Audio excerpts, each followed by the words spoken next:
Pain often seems to be a part of us, something we must carry. But what if I told you that healing begins when we stop fighting against what's already happened, when we learn to let go? It's not about forgetting, it's about freeing yourself. In this video, you'll understand why pain only hurts those who carry it and how true transformation happens when we release the past. Want to know how? Then stick with me until the end, because what comes next will change how you see life. For a long time, people believed that healing was synonymous with fixing, as if there was a formula, some kind of emotional patch capable of erasing traumas and scars. But the truth is that some pain wasn't meant to be erased. It just needs to be released. Jung warned us, suffering persists as long as we fight against it.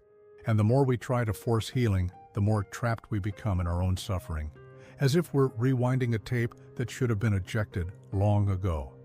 Letting go isn't the same as giving up.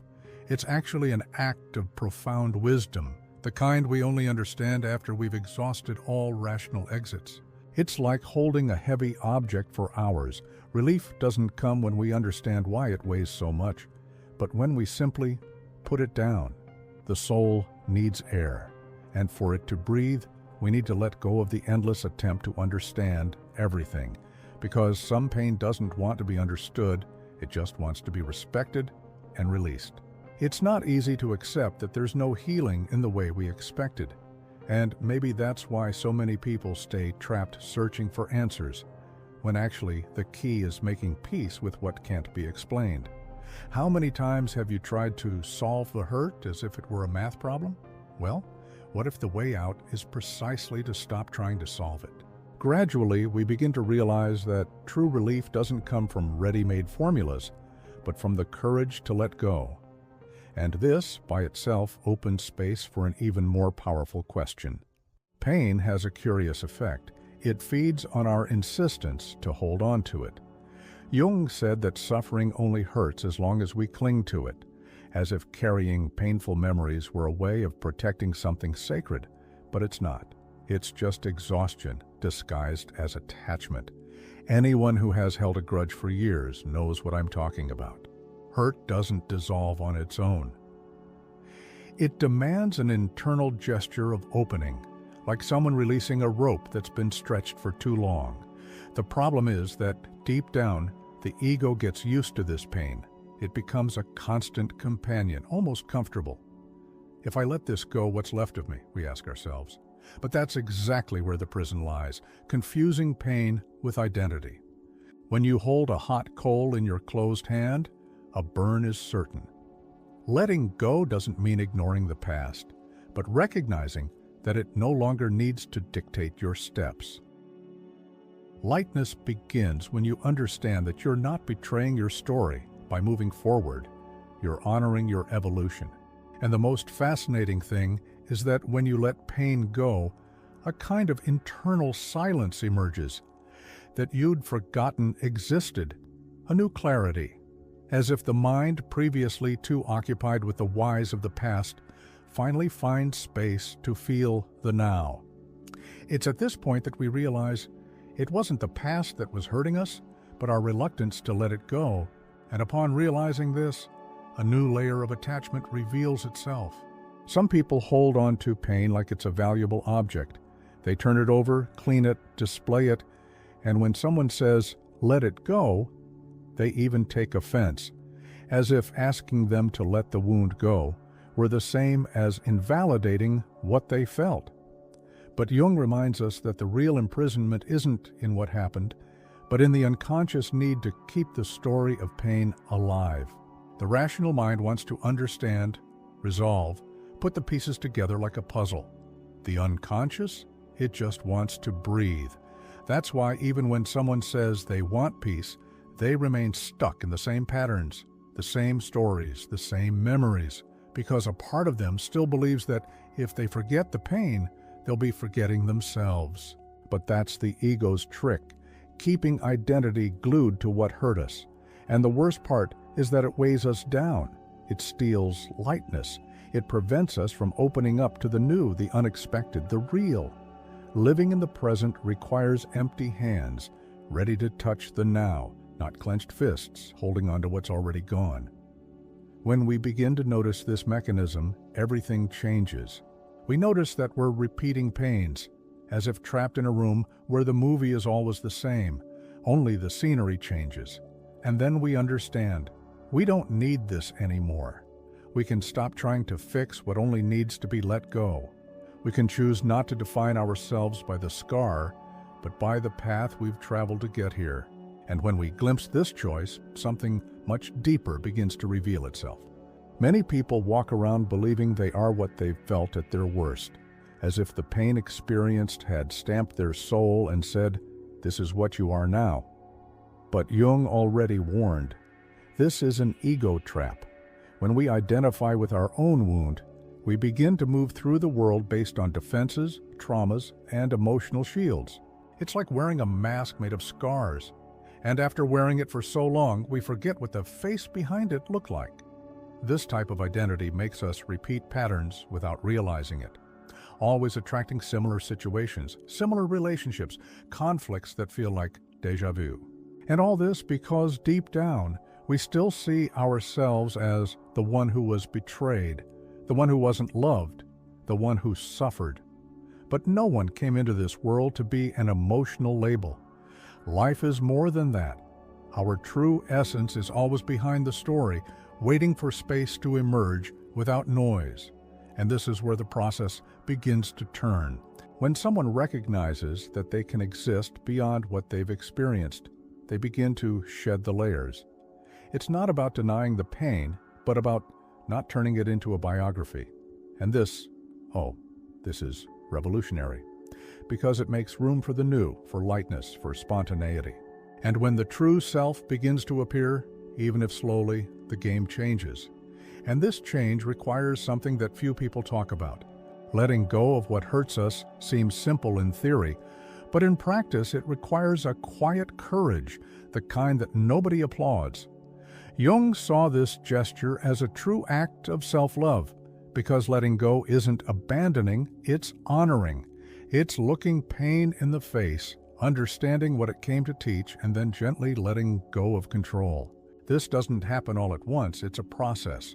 And at each stage, the soul recovers the breath it lost while holding firmly onto what already wanted to leave. Some people confuse letting go with weakness, as if it were giving up. But it's exactly the opposite. Letting go is having the strength to trust that life continues even without that past clutched to your chest.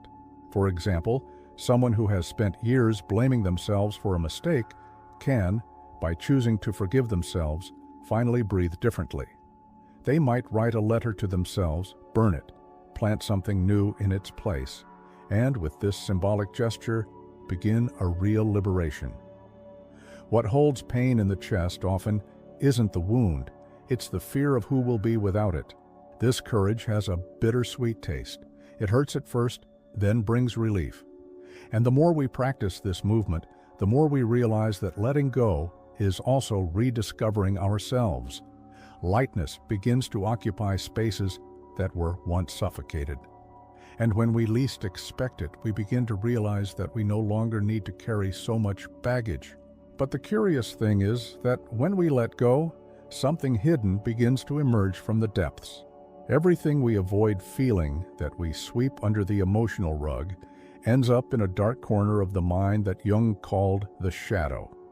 It's not a bad place, but it's dangerous when ignored, because what isn't seen acts behind the scenes, influencing our decisions, reactions, and even our most intimate dreams. Repressed pain disguises itself sometimes as anger, as self-judgment, as silent sabotage. And that's how, without realizing it, we carry an invisible backpack full of weights that aren't even ours anymore. Recognizing the shadow isn't diving into drama, but illuminating what was hidden. It's like opening a window in a stuffy basement. Suddenly, you see what was always there. A simple example? That constant irritation with a specific person, which seems to have no explanation. When investigated, you might discover that they reflect a part of yourself that was denied, repressed, forgotten. The key here is emotional honesty, asking yourself, What exactly am I trying to avoid feeling? But to face this shadow, you need a certain internal acceptance. Judging what you feel only feeds the cycle. But when you look with compassion, the pain begins to dissolve. It doesn't disappear, but it loses the power to manipulate behind the scenes. And this is the point where true transformation insinuates itself, when we begin to recognize that there's power in vulnerability. The shadow, once integrated, becomes a bridge, and this bridge leads to places that once seemed unreachable. The mind has a curious trick. It tends to repeat what it most believes in. If someone feeds the memory of pain, it becomes the filter for everything they experience. Jung understood that psychic energy flows to where we place our attention. This means that constantly remembering what hurt us is like watering a plant that should have dried up. And the most impressive thing? Reality begins to shape itself according to this pattern, repeating old stories in new settings. But the opposite is also true. And here lies a powerful choice. When attention shifts to experiences of overcoming, to moments when inner strength appeared without warning, the emotional field reorganizes itself. For example, someone who has spent years feeling rejected can, little by little, remember moments when they were welcomed, valued, respected. This doesn't erase the difficult past, but it broadens the vision. And in this broadening, a new narrative is born, one more consistent with what we want to live and less imprisoned by what we've already lived. But to do this, positive thinking isn't enough. It requires conscious practice. You can start by writing down 3 memories daily of moments when you felt capable, resilient, worthy of love. It may seem too simple, but it's this exercise that re-educates the brain.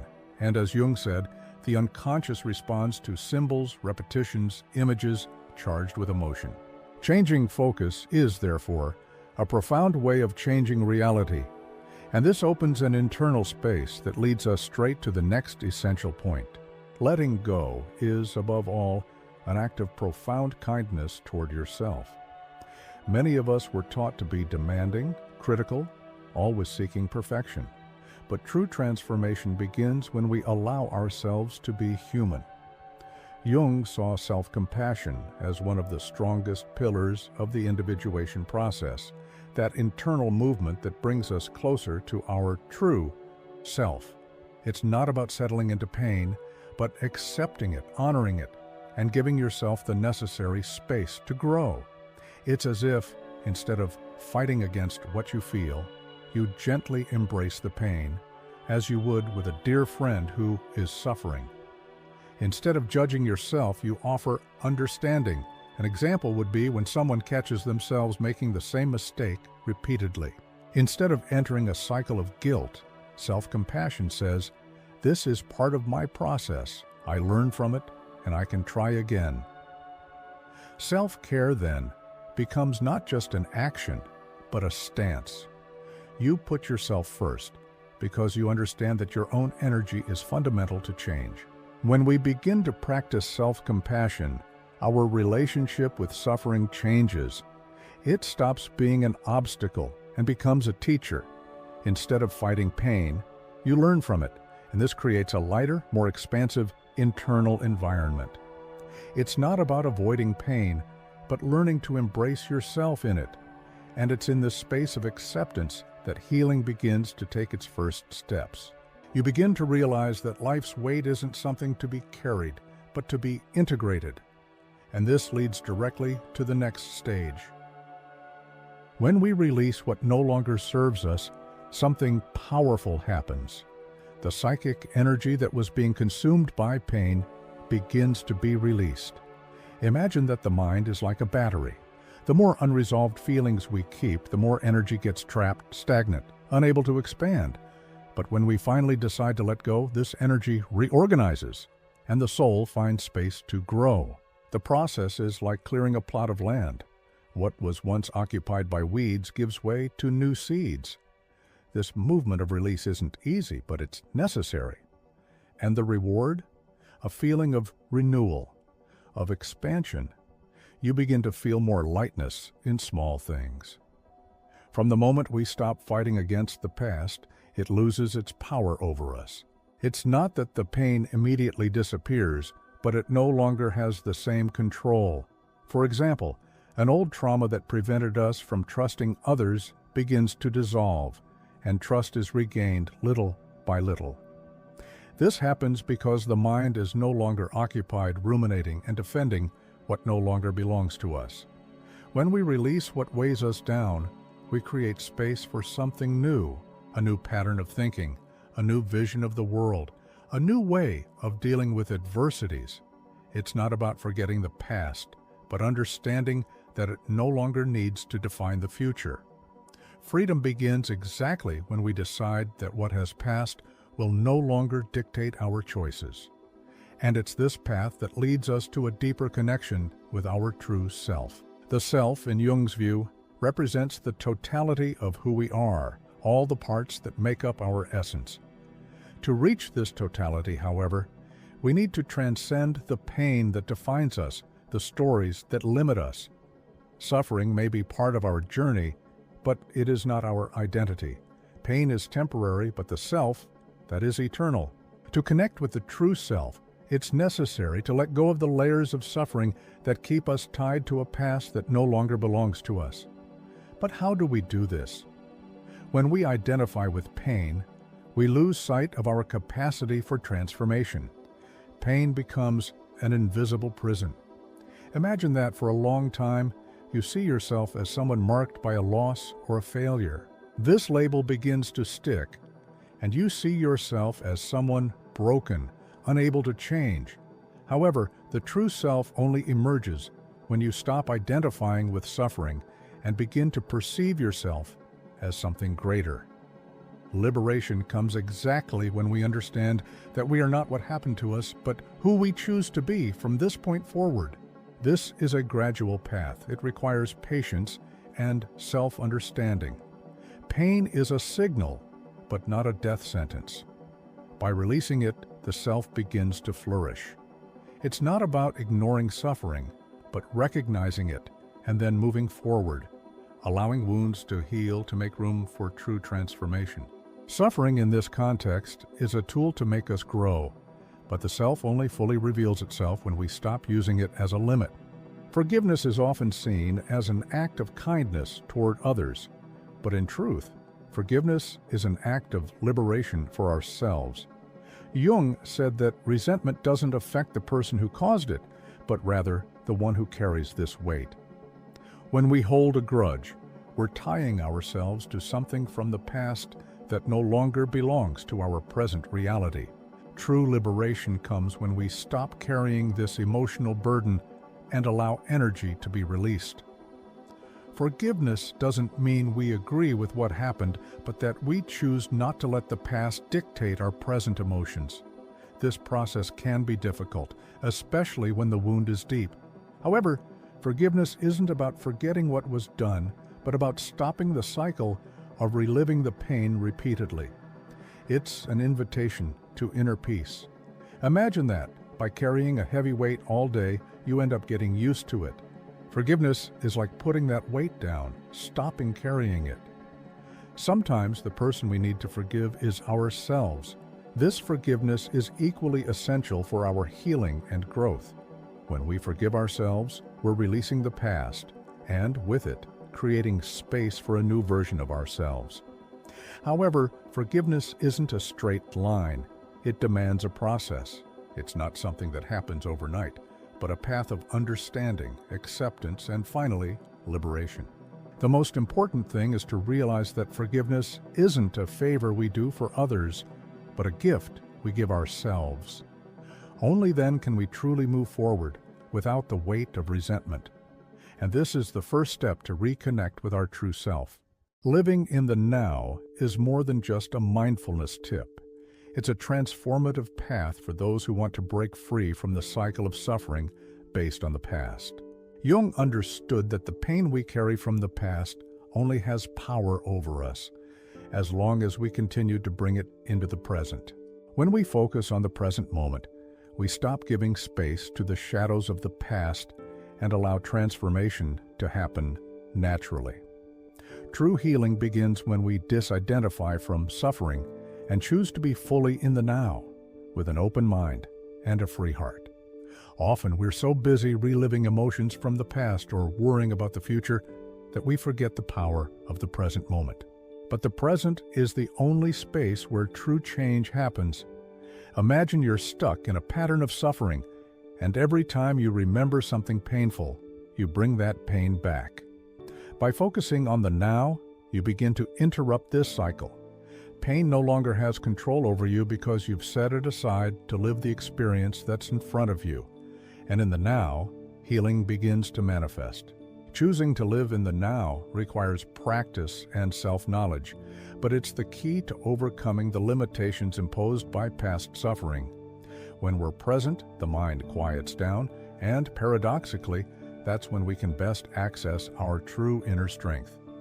By letting go of what no longer has a place in our lives, we begin to create a new reality. And this reality is built in the present, not in the past. Therefore, by giving attention to the now, we take the first step toward a deep and lasting transformation. Now that you understand how the process of letting go can transform your life, how about applying this knowledge to your own path of self-discovery? Pain only has the power we give it, and forgiveness is one of the greatest gifts we can give ourselves. I want to know, what are you ready to let go of today? What memories or feelings are holding you back that you can finally release? If you feel this content can help someone, share it. And of course, don't forget to subscribe to the channel and turn on notifications so you can continue learning about how to transform your life from within. I also invite you to watch the next video that's appearing now on the screen with more valuable insights for your journey.